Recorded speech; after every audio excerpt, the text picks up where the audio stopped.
아무래도 저는 시각 장애인이기 때문에 저의 특별한 삶 그리고 특별한 상태가 어떻게 보면은 하나의 궁금증이 되기도 하고, 또 바로 그 점이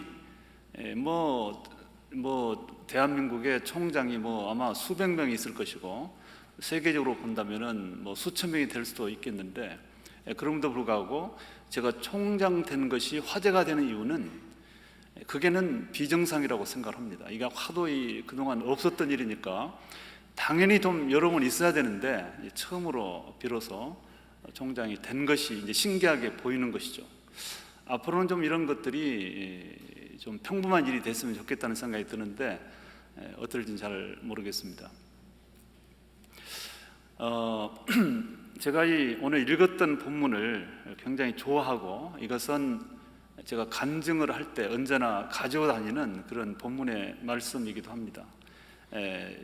이거는 사도 바울의 간증의 말씀이기도 하고, 또 저에게는 아주 큰 깨달음과 도전을 줬던 그런 말씀이기 때문에 저의 간증을 할 때 이 말씀을 소개를 합니다. 아시는데도 사도 바울도 상당히 심각한 신체적인 어떤 장애를 가지고 있었던 것으로 보입니다. 본인이 소개한 것처럼 사탄의 사자, 육체의 가시, 이렇게 표현을 해놓고 있는데, 그게 뭘까? 그거는 그렇게 중요한 것이 아니고, 이것 자체가 사도 바울에게는 상당히 심각했던 그런 문제 같이 보입니다. 뭘 보고 심각한 것이었는가 알 수 있냐면, 사도 바울식이나 된 분이, 사도 바울은 성경을 13권 쓴 분이잖아요. 그리고 이분은 아마 예수님 이후에 가장 복음의 진리를 우리에게 아주 가장 많이 해석해주고 전해주고 또 설명해줬던, 어떻게 보면 하나님에 대해서 가장 잘 아는 그런 분이고, 어떤 것이 믿음이고 어떻게 사는 것이 올바른 삶인가를 가장 잘 아는 분인데, 이제 그런 분이 자기에게 지녀진 그게 약신지 간질인지 모르겠지만, 그것이 떠나가도록 하기 위해서 3번씩이나 간절히 기도를 했습니다. 제가 사도 바울 정도의 어떤 신앙적 통찰력이나 이해를 가지고 있다면 기도를 안 할 것 같아요. 이런 정도야. 하나님 어떤 뜻이겠지, 이렇게 생각하면 될 텐데, 언제나 이제 다른 사람의 문제에 대해서는 훈수 잘하고 교훈을 잘하지만, 대개 이제 목사님들이나 이런 분들이 또 상담과도 마찬가지고 본인이 닥치면 당황해 하는데, 사도 바울도 그런 모습을 보여주는 것 같아요. 왜냐하면 그거를 3번씩이나 기도를 합니다. 한 번 정도면 괜찮을 것 같은데, 한 번 하고도 안 되니까 또 2번 하고, 하나님은 2번 했을 때도 침묵하세요. 제가 좀 저렇게 간구를 하지만 그래도 바울 정도면 알겠지, 내 뜻을 하고 기다렸는데 3번 또 하는 거예요. 얼마나 본인이 지니고 있는 그 문제가 심각했으면 3번씩이나 간구를 할까 하는 걸 생각해 볼 수가 있는 것입니다. 바로 이 점이, 이 육체적 가시가 본인의 어떤 사역하는데 아주 큰 지장이 되었던 것으로 우리가 미루어 짐작해 볼 수가 있는 것이죠. 3번씩이나 간구를 하니까 그때 하나님께서 그에게 들려주신 응답의 말씀이죠. 그것은 바로 내 은혜가 너에게 충분하다라는 답변이었습니다. 바울, 너는 지금 그것마저도 해결해 달라고 하고 있고 그것까지도 더 달라고 하고 있는데, 말하자면 내가 이미 너에게 베풀어 놓은 은혜가 충분한데 뭐 또 그것까지 원하느냐, 그런 말씀인 것이죠. 저는 이건 조금 다른 얘기긴 한데, 우리가 이제 하나님께 뭐를 간구하고 기도를 하면 반드시 들어주신다는 말을 조금 해석할 필요가 있다고 생각합니다. 응답은 하시는데 원하는 대로 응답은 안 하실 경우도 많습니다. 바울 역시도 그 가시를 빼달라고 간구를 했지만 빼주시지 않았어요. 대신에 응답은 하셨죠. 그거 있어도 괜찮다라는 응답이죠. 그거 가지고 살아, 그냥, 이런 응답입니다. 그래서 우리가 너무 기도하면은 모든 것이 이루어진다고 자꾸 그렇게 주장을 해서는 안 된다고 저는 생각합니다. 안 들어지는 기도 많거든요. 어쨌든 이제 사도 바울에게 주셨던 내 은혜가 내게 족하다라고 했던 이 말씀이 저는 어느 날 제 개인에게 적용을 시키면서 얼마나 엄청나게 은혜가 되고 힘이 되었는지 모르겠습니다. 오늘 제가 여러분들에게 드렸던 설교의 제목이 무엇인지 혹시 아십니까? 무엇이죠? 네, 내가 이거를 살짝 바꾸면 너만큼만 살아도 된다라는 내용입니다. 바로 내 은혜가 내게 족하다라는 사도 바울에 대한 하나님의 기도의 응답은 바꿔서 말하면은 너만큼만 살아도 된다라는 뜻입니다. 그거 없이 그냥 살아, 그런 말이죠. 그거 없이 그냥 살아라. 그래도 된다. 이건 하나님의 허락입니다. 하나님께서 그래도 된다고 하는 허락의 말씀인 것이죠. 이 사도 바울에게 아마 어쩌면 사도 바울은 그 불편함이 없었더라면 훨씬 더 큰 일, 훨씬 더 많은 일을 할 수 있을 것으로 생각을 했을 수도 있을 것 같습니다. 선교하는데, 이방인 선교랄지 또 편지를 쓰는데 수많은 사람들 만나서 권면하고 이런 어떤 선교 사역을 하는 데 있어서 이것만 없으면 더 잘하겠는데, 더 많은 것을 하겠는데 라는, 말하자면은 선한 의욕이 강한 것이죠. 더 많은 것을 하고 싶은. 그러나 하나님께서는 그런 어떻게 보면은 욕심을 제어시키십니다. 너만큼만 하라, 너만큼만. 네가 가지고 있는 것 그거 그대로 그것만큼만 해도 된다. 이런 어떻게 보면은 굉장히 가볍게 마음을 갖도록 해주는 그런 응답의 말씀인데, 저는 실명하고 나서 약 7년 정도 거의 감옥살이를 했다고 해도 과언이 아닙니다. 감옥살이가 뭔지 아시잖아요. 물론 실질적으로 세상에 감옥을 가본 적은 없지만 그것은 모든 활동을 제약당하고 그야말로 무엇도 활동을 못하게 막는 그런 조건이라고 생각을 하는 것이죠. 저는 실명을 하고 적어도 7년 정도는 그렇게 살았던 것 같아요. 눈이 안 보이니까. 눈이 안 보이는 이 실명으로 인해서 내가 뭘 할 수 있을 것인가 라는 자신감의 상실뿐만 아니라 실질적으로 그 어떤 것도 의미 있게 스스로 활동하지 않았던 그런 시절을 지냈던 것 같아요. 그러나 제가 예수님을 영접하고 예수님을 알고 나서 새롭게 저에게 주신 깨달음은 너만큼만 살아도 된다, 말하자면 그런 의미의 깨달음이었어요. 그래서 이 깨달음을, 이 하나님의 음성을 듣고부터 제 스스로를 돌아보고 내가 할 수 있는 것을 찾아보기도 하고 내가 할 수 있는 범위 안에서 살려고 노력했던, 그것이 저에게 엄청난 변화의 순간이었고, 또 그렇게 살았더니 어느 날 보니까 본에 넘치는 그런 결과로 이렇게 다다라 있다고 하는 것을 말씀을 드릴 수가 있겠습니다. 저는 약 7년 정도 지냈을 1973년도에 제가 고3 때입니다. 서울 시각장애인 학교,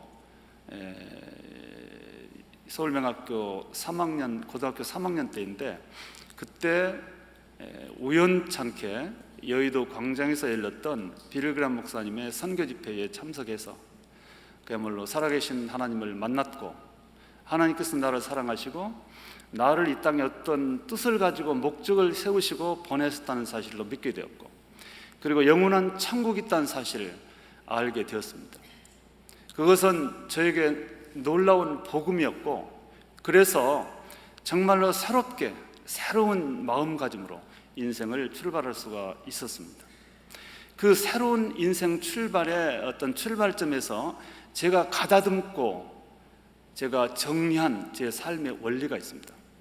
그것은 바로 내가 비록 눈은 안 보이지만 이 상황 안에서, 내가 이 처해 있는 이 상황 안에서 최선을 다해서 살겠다라는 것이었습니다.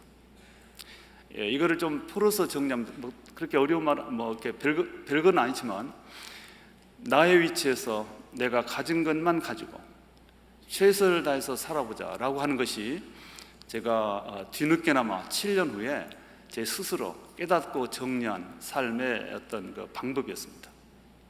내가 처한 위치에서 내가 가진 것, 그것이 비록 작고 초라할지라도 그것만큼만 열심히 살자라는 것이었습니다. 그리고 우리 하나님께서 저에게 그렇게 해도 된다고 허락을 해 주셨습니다. 눈도 안 보이게 세상을 살도록 만들어 놓으시고, 눈을 가지고 건강한 육체를 가지고 또 모든 것을 갖추고 사람들만큼 살라고 우리 하나님께서 저에게 강요하지 않는다는 것을 깨달음으로 주셨습니다. 이것은 저에게 자유, 해방을 주신 거나 마찬가지였습니다. 사실은 따지고 보니까 저는 그 전까지 가난했고 또 치명적으로 실명을 한 그런 장애인이었음에도 불구하고 은연중에 아무도 그것을 요구한 적도 없는데 은연중에 다른 사람들만큼 살아야 된다는 그런 욕심이 저를 지배하고 있었던 것입니다. 근데 다른 사람들만큼 살아야 되는데 그만큼 살기 위한 조건으로 건강도 필요하고 돈도 필요한데 그게 없으니까 그 열등감 속에서 헤어나지를 못하고 그 감옥 안에 갇혀 있었던 것이죠. 그러나 우리 하나님께서 마치 해방선언처럼 너는 그냥 다 잊어버리고 네가 가지고 있는 그만큼만 살면 돼. 그래도 네가 잘 살았다고 내가 인정해 줄게, 쳐줄게. 이런 음성이었죠. 저는 제가 이게 개인적인 체험이고 경험이고 변화였지만 그러나 모든 사람들에게 이를 말해드리고 싶어요.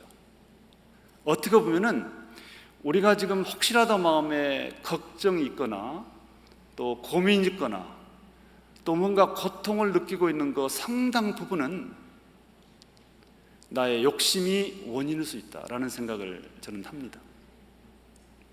그거 여러분이 이렇게 이제 기도하는 거, 하나님 내가 이것을 주셔야 하나님을 더 많이 하겠습니다. 이거를 해주시면 더 열심히 일하겠습니다. 근데 그거는 본인의 판단이고 본인의 결정이 아닐까요?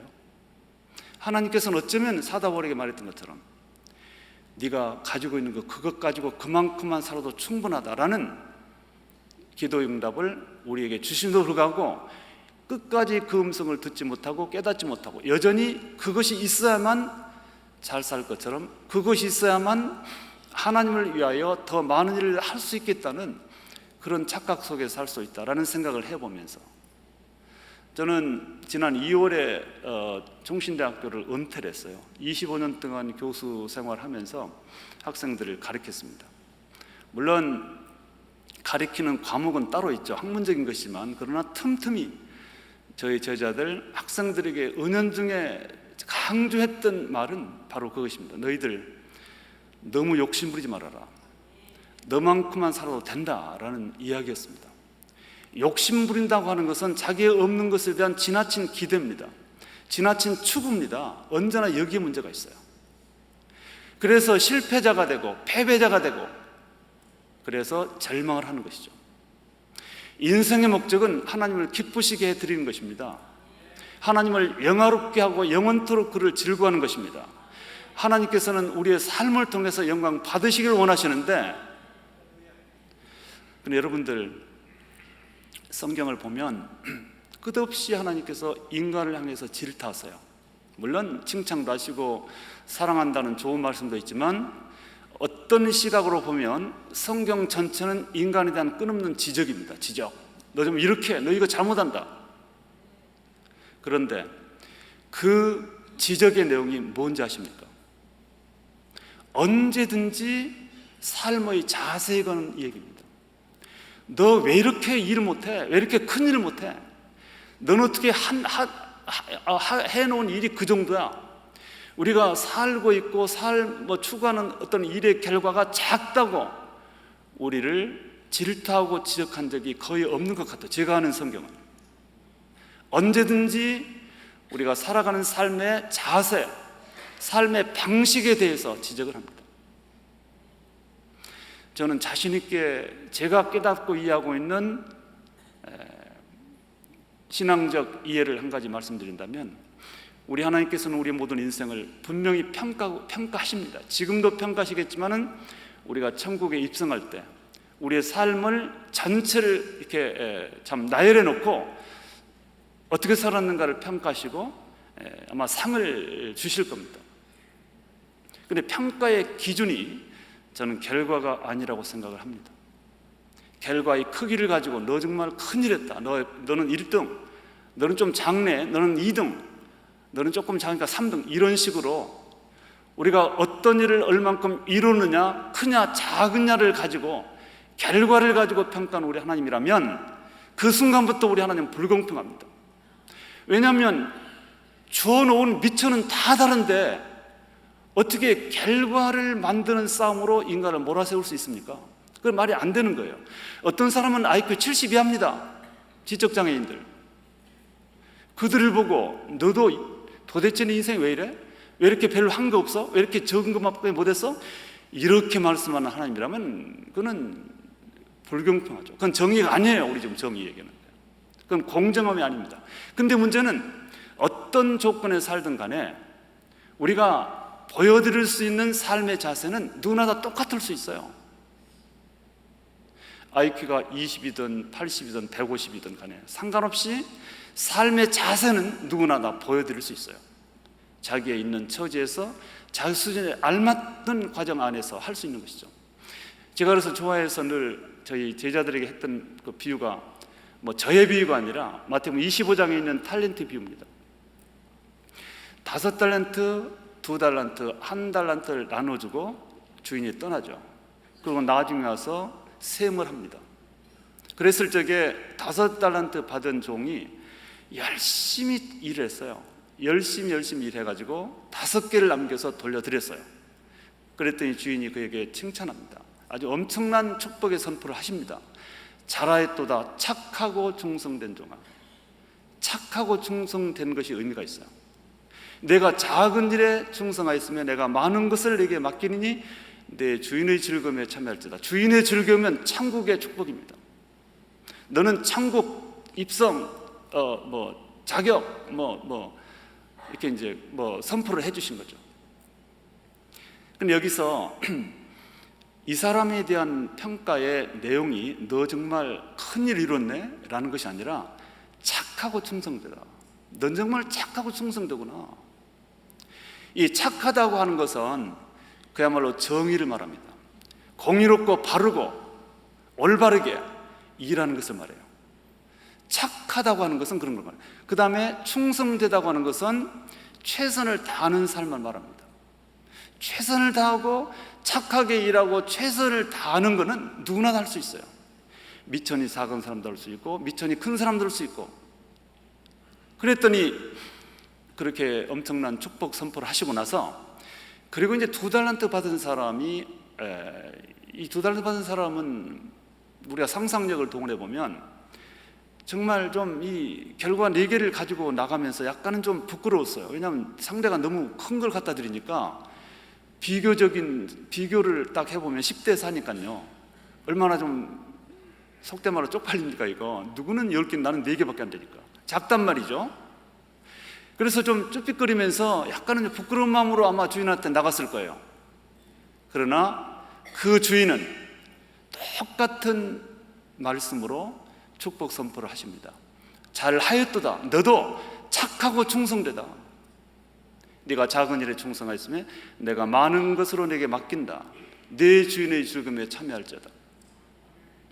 여기서 보는 평가의 기준은 일하는 자세였고 얼마나 올바르게 했느냐, 공의롭게 그 일을 했느냐, 그리고 얼마나 게을러하지 않고 열심을 다해서 자기가 낼 수 있는 힘을 다해서 살았는가, 그걸 보신 것이죠. 10대 4의 결과는 미천 차이가 이후예요.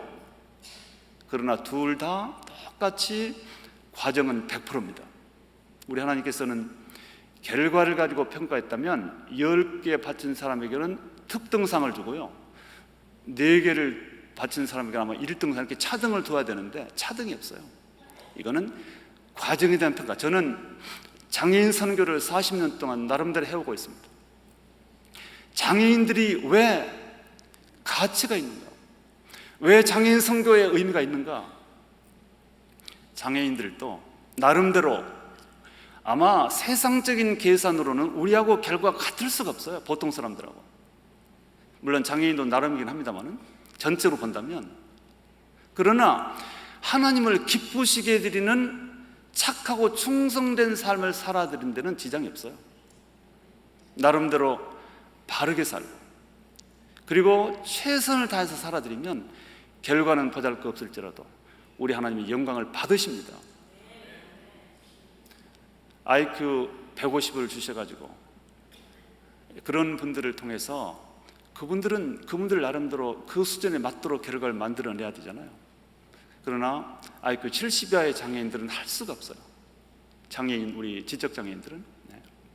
그래서 우리가 하나님을 향해서 하나님은 공평하십니다. 이 공평하다는 말씀은 뭐냐? 결과를 보지 아니하시고 우리가 아름답고 예쁘게 살면 칭찬해 주시고 영광을 받으신다는 것 때문에 하나님을 향해서 당신은 참으로 공평하십니다. 이렇게 말씀할 수가 있는 것이죠. 사도 바울이 그 욕심 사나운 기도를 했을 때 하나님 보시기에 욕심 사나운 거예요. 불필요한 기도인 거죠. 그러니까 하나님이 안 들어주신 것이죠. 그랬을 적에 그에게 들려주신 말씀이 잘하였다. 아니 죄송합니다. 내 은혜가 내게 충분하다라는 말씀하시면서 거기에 덧붙여 주신 말씀 하나가 있어요. 그게 또 묘미가 있습니다. 아주 특별한 은혜를 우리에게 주는 말씀이에요. 나의 능력은, 그런데 바울아, 네가 지금 그것마저도 달라가지만 이미 내가 너에게 베풀어놓은 은혜가 충분하고, 그리고 내가 한 가지 더 할 게 있어. 그게 뭐냐면 네가 약할 때, 네가 약한 그곳에서 나의 능력은 제대로 힘을 발휘할 수 있어. 너에게 내가 약한 부분 하나를 남겨둔 이유는 내가 그것 붙들고 네 인생 속에 개입해서 너와 함께 일하고 싶어서 그 약점을 너에게 남겨둔 거야. 그 말씀입니다. 나의 능력은 약한 데서 온전하지만, 이걸 뒤집어 말하면 재밌게 돼버려요. 나는 전지전능한 하나님인데 모든 걸 할 수 있는데 너무 강한 인간들하고는 일을 못해, 이 말입니다. 너무 모든 걸 갖췄다고 자만에 빠져있는 사람들하고는 도무지 내가 일을 못해, 그 말씀입니다. 하나님이 유일하게 일 못한 지점 하나 있어요. 너무 모든 것을 갖췄다고 자신만만하게 살아가는 사람들하고는 도무지 일을 못하세요. 그렇게도 말이 되는 거예요. 한번 살짝 바꿔보면, 우리 하나님의 능력은 약한 데서 온전해진다. 저는 이 말이 저에게 희망 메시지예요. 어떻게 보면 저는 평생을 약한 사람으로 살아왔어요. 이 시각장애, 치명적인 시각장애 이거요 불편해요. 뭐 불편 정도가 아니라, 제가 참 푸념처럼 하는 얘기지만은 이 학교 교수 25년 동안 이 시각장애인이 교수 생활하는 게 그냥 되는 줄 아세요? 얼마나 험난한지 아세요? 그러니까 이게 이 자료, 가르치는 사람이 지식을 전달하기 위해서는 자료를 봐야 되잖아요.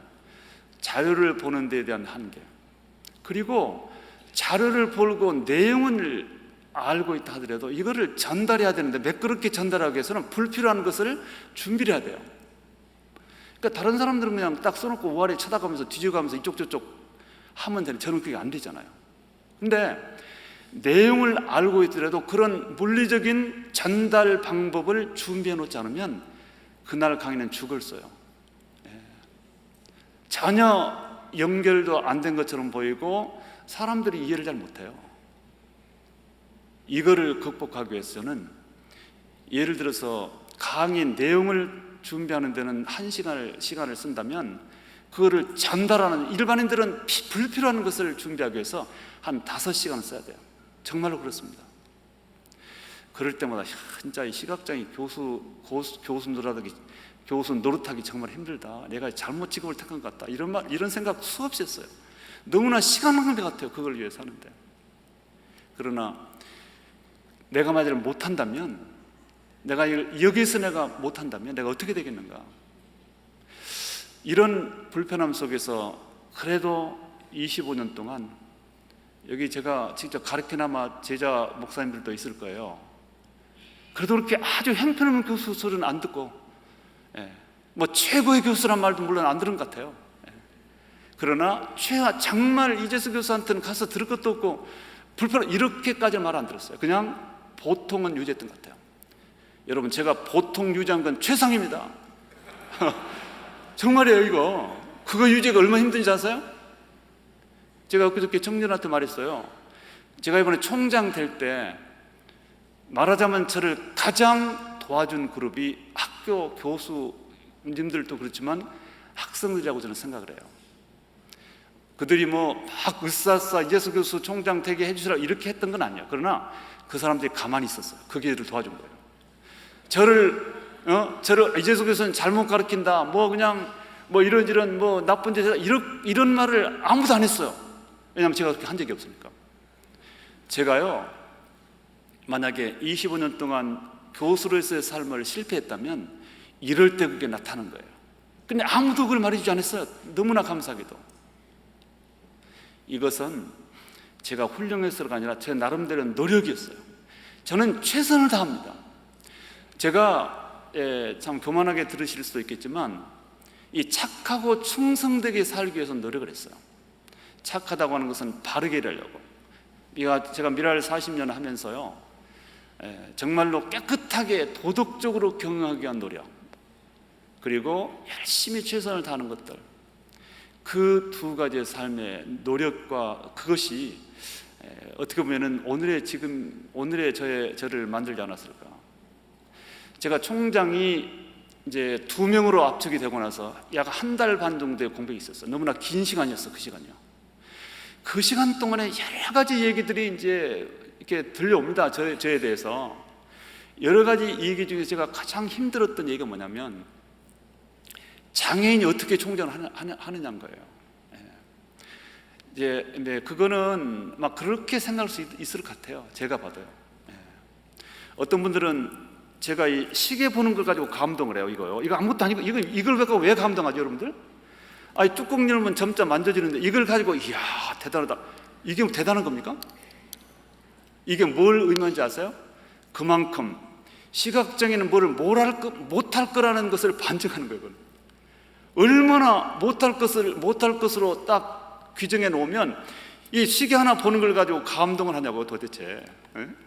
같은 맥락이에요. 그러니까는 시각장애인이 총장을 어떻게 하느냐, 결정을 어떻게 하느냐. 제가 지금 그동안 결정 한 500개는 했을걸요? 그거 가지고 아무것도 아닌데 그런 염려들, 장애인이기 때문에 안 될 거라고 하는 그 말을 정말 이거는 정말 내가 극복해야 될 산이구나. 내가 이거를 그게 아니라는 것을 보여주기 위해서라도 내가 꼭 총장이 돼야 되겠다는 생각까지 가진 적도 있어요. 그래 다행히 됐습니다. 그래서 제가 그들을 향해서 나중에 우리가 정승 교수님도 계시지만은 이제 우리 촛불 이제 학생들을 이 목사님들 만났을 때 그렇습니다. 내가 저의 약함을 저는 스스로 인정합니다. 시각장애인 거 제가 어떻게 그걸 아니라고 말할 수 있습니까? 누군가의 손을 붙들어야 5m를 가고 이 강대상을 혼자 못 올라왔잖아요. 바로 이 약한 부분, 이 지점이 여러분 뭔지 아십니까? 이것이 바로 하나님께서 개입하실 지점이고 여러분이 들어오실 공간입니다. 이렇게 말했습니다. 이 부족한 공간 안에, 너무나 넓은 이 공간 안에 여러분 모두 들어오시고 그래서 함께 정신을 경험합시다. 내가 이렇게 얘기했습니다. 그것은 지금 실제로 그렇습니다.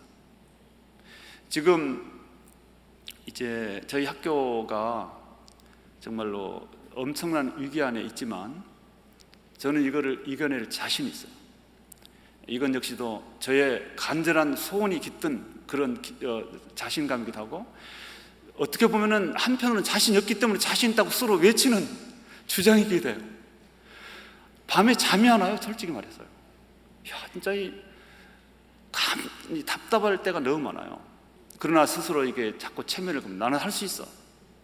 내가 40년 동안 미랄도 했고 내가 실명하고 너무나 어려운 시절을 지냈지만 그래도 박사학위도 받고 교수 25년 성공적으로 끝냈는데 그때마다 하나님께서 개입해 주시고 도와주시는데 나를 도와주시고 지켜주시는 하나님이 여전히 계시는데 왜 내가 못해? 라고 생각하면서 스스로 저에게 거는 주장입니다. 너는 할 수 있어. 난 할 수 있다. 같은 마음으로 여러분에게 말합니다. 나는 할 수 있습니다. 저는 아마 할 겁니다. 그리고 많은 분들이 함께 도와주실 겁니다. 여러분들, 오늘 제 메시지의 결론은 이겁니다. 제가 15분이 맞춰서 딱 5분이 지나버렸어요. 아까 목사님께서 5분은 더 해도 된다 그랬거든요. 제가 30초만 더 쓰면 우리 하나님께서 우리에게 들려주신 복된 복음이 뭐냐면, 너는 너만큼만 살아도 돼. 그 말이라고 생각해요. 우리만큼에서 지나친 것은 그건 욕심이고, 그 욕심은 오히려 나로 하여금 더 앞으로 전진하고 더 창의적으로 사는 것을 방해할 수가 있어요.